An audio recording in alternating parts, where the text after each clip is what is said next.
Hello and welcome back to part 22 in this series of short tutorials entitled The Rapture and the Bible. I'm talking you through my book, which is simply called The Rapture, and trying to help you understand what this prophetic event is all about. In this video, we shall just briefly go and introduce some further short biblical considerations which point toward a pre-tribulation rapture. And as always, you may want to hit pause at frequent intervals, turn to your Bible and test everything that is said by the standard of God's Word. First of all, let's read from Paul's letter to the Christians in Rome, Romans 8, verses 22 to 25, and let us ask, what are we waiting for? We know that the whole creation has been groaning, as in the pains of childbirth, right up to the present time. Not only so, but we ourselves who have the first fruits of the Spirit groan inwardly, as we wait eagerly for our adoption as sons, the redemption of our bodies. For in this hope we were saved. But hope that is seen is no hope at all. Who hopes for what he already has? But if we hope for what we do not yet have, we wait for it patiently. Rather than be eagerly waiting for death, I think it's possible, if not probable, that this passage has overtones of a belief in an imminent rapture behind it. What we are waiting for is the redemption of our bodies, the resurrection, the rapture. Next, let's go to James chapter 5, verses 7 to 9 and ask, who are we waiting for?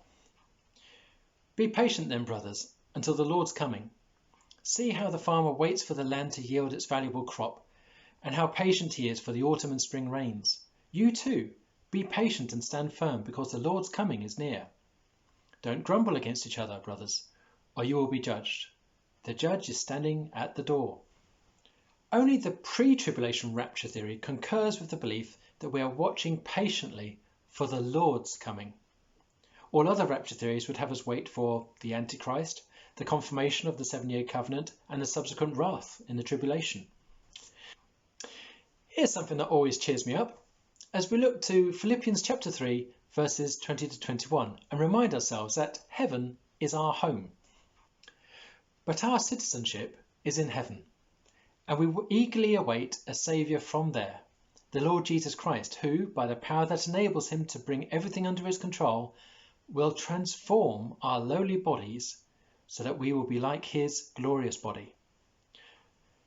That sounds exactly like a belief and expectancy of a future rapture to me, don't you think? Heaven is our home, and Christ will come and transform our lowly bodies into heavenly ones. Again, though not substantial in itself, this passage is an interesting addition to our key texts. And if read in expectancy of an imminent rapture, it becomes all the more meaningful. It's worth remembering that during the millennial kingdom, after Christ's glorious appearing, the inhabitants will have bodies which are still subject to decay and death, albeit over longer periods of time. We're reminded of this in Isaiah 65. Neither again will there be an infant who lives but a few days, or an old man who does not live out his years. Who dies at 100 will be thought to be a mere youth. He who fails to reach 100 will be considered accursed. In comparing these two passages then, we have further evidence for a pre-tribulation rapture, as for Christ to give believers glorious heavenly bodies at his glorious appearing would conflict with the bodies which inhabit the 1,000-year reign, the millennial kingdom. Instead, pre-tribulation rapture proponents may conclude that these words in Paul's letter to the Philippians agree that the next event which we are eagerly anticipating is the Saviour's act of transforming our bodies into heavenly ones and taking us home. Here's an interesting passage from Isaiah, which makes me wonder if he was prophesying the pre-tribulation rapture. But your dead will live, their bodies will rise. You who dwell in the dust, wake up and shout for joy. Your dew is like the dew of the morning. The earth will give birth to her dead. Go, my people, enter your rooms and shut the doors behind you. Hide yourselves for a little while until his wrath has passed by.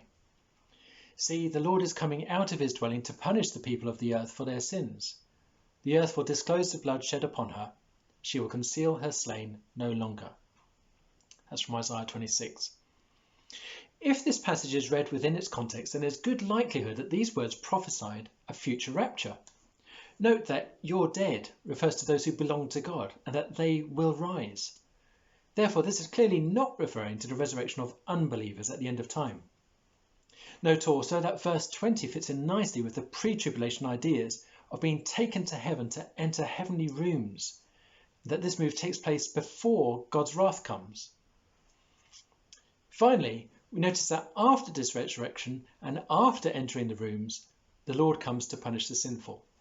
This passage certainly seems to reflect the pre-tribulation rapture theory of resurrection and rapture, followed by wrath, then the glorious appearing of Jesus Christ.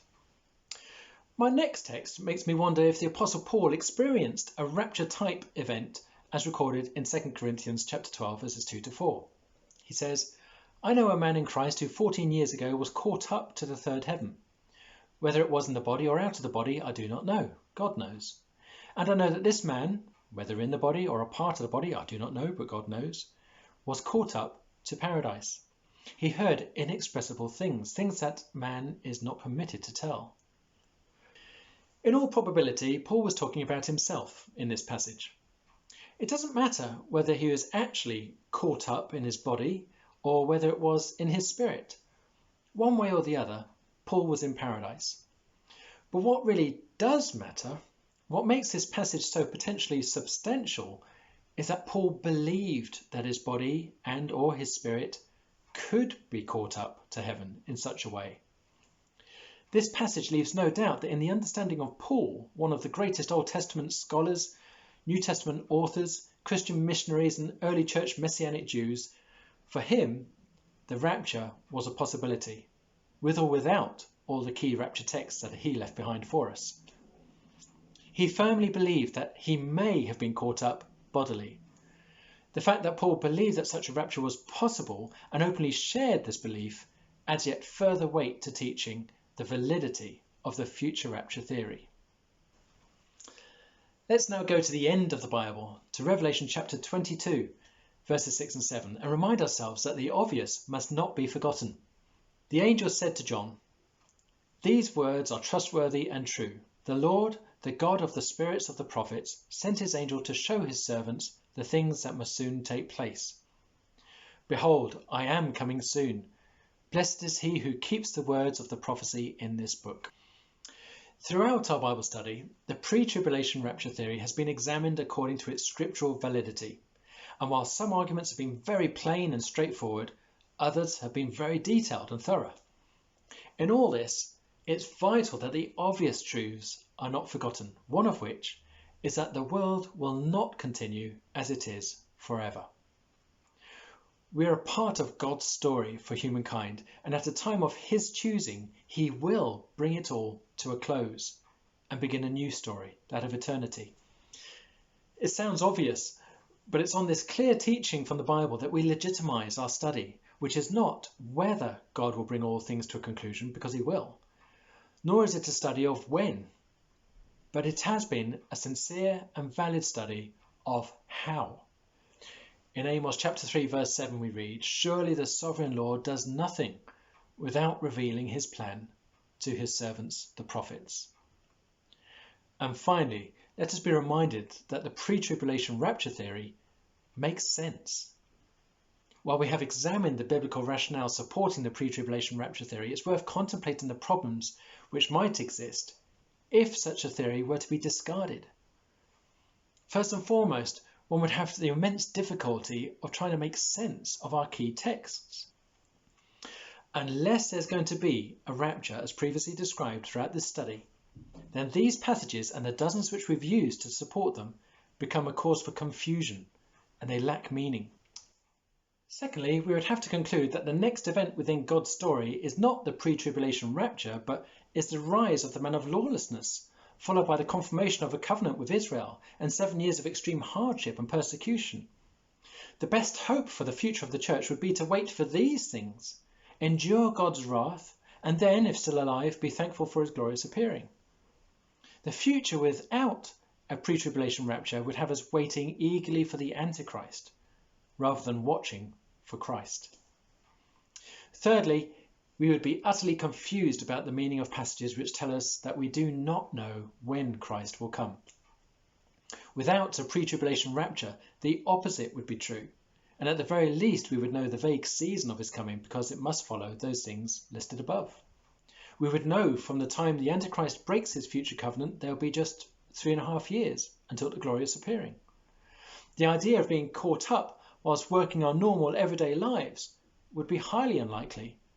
For if we knew for certain that Christ could return or would return within the next few days, weeks, months, or even years, it's far more likely that the daily routines would cease. But Jesus said in Matthew 24, 2 men will be in the field, one will be taken and the other left. 2 women will be grinding with a handmill, one will be taken and the other left.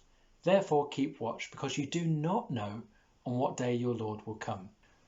Fourthly, it is unthinkable that the Antichrist would be able to rule, blaspheme God, slander those in heaven, and deceive the nations to fight against Jesus himself if the church was still around, and therefore able to reveal his identity, affect his popularity, and even anticipate his actions through prophecy. A pre-tribulation, pre-Antichrist rapture would surely be necessary for him to hold such authority. In addition to which, if there is no pre-tribulation rapture, then it makes one wonder why the Bible doesn't offer any guidance for getting through the years of wrath, and even make promises of deliverance not only meaningless, but rather cruel in themselves.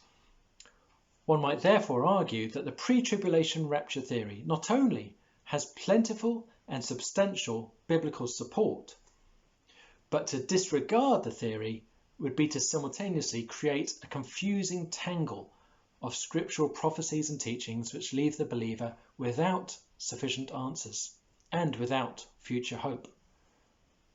But thank God for his word, his promises and his servants the prophets, through whom I believe we have the complete assurance of the resurrection or rapture of the church as being the next event in biblical prophecy. That's enough for now.